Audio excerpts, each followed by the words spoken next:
نحمده ونصلي على رسوله الكريم اما بعد فاعوذ بالله من الشیطان الرجیم بسم اللہ الرحمن الرحیم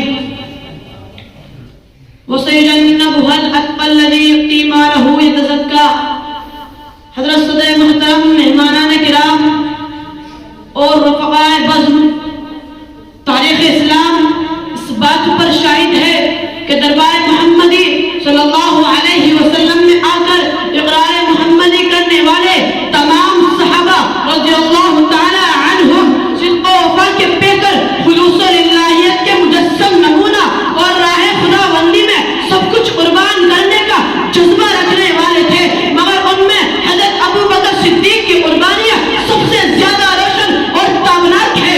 تاریخ ہمیں بتاتی ہے، واقعات اس بات کی شہادت دیتے ہیں کہ اگر ضرورت پڑی تو تلوار چلائی، اگر ضرورت پڑی تو اپنا سارا مال راہ خدا میں قربان کر دیا، اگر ضرورت پڑی تو خود تکلیف کو برداشت کر کے پیغمبر صلی اللہ علیہ وسلم کی راحت رسانی کا انتظام کیا۔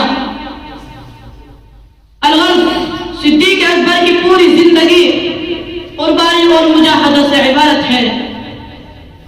حاضرین مجلس، اسلام کا ابتدائی دور ہے فاران کی چوٹیوں سے بلند ہونے والا نور کے بعد دیگرے دھیرے دھیرے لوگوں کے دلوں کو منور کر رہا ہے۔ لات عزا کے پجاری یہ دیکھ کر حیرت پڑ جاتے ہیں اور جوش انتقام میں آ کر عاشقان نبوت پر ظلم و ستم کے پہاڑ توڑنے لگتے ہیں۔ ابو بکر صدیق سے ان حالات کو دیکھ کر رہا نہ گیا، اپنے پیسے سے غلاموں کو خرید کر آزاد کرنا شروع کر دیا۔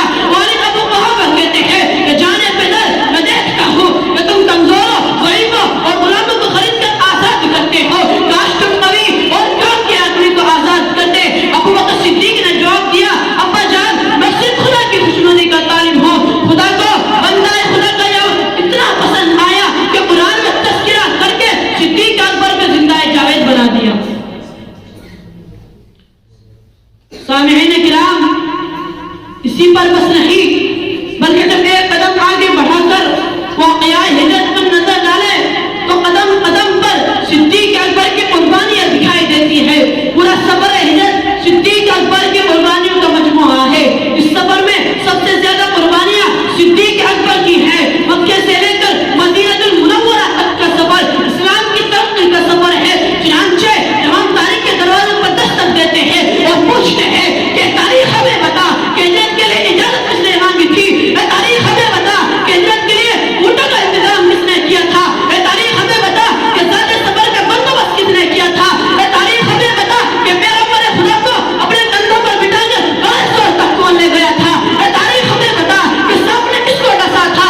اے تاریخ ہمیں بتا کہ غار سور کے سوراخوں کا منہ کس نے بند کیا تھا؟ اے تاریخ ہمیں بتا کہ لا تحزن کا ابدی فرمان کس کے لیے جاری ہوا تھا؟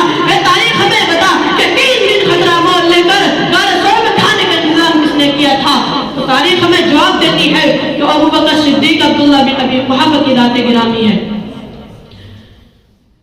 عاشقان نبوت، مردوں میں سب سے پہلے اسلام قبول کرنے والے اس مرد مجاہد مومن کامل کو جب یہ خبر ملی کہ کفار مکہ نے سبھی شرافت کو بالائے طاق کر کر محمد عربی صلی اللہ علیہ وسلم کی جان کے پیچھے پڑ گئے ہیں اور آپ کے کفار کی سرزنش کرتے ہوئے کہنے لگے اتقتلون رجلا ان یقول ربی اللہ وقد جاءکم بالبینات من ربکم۔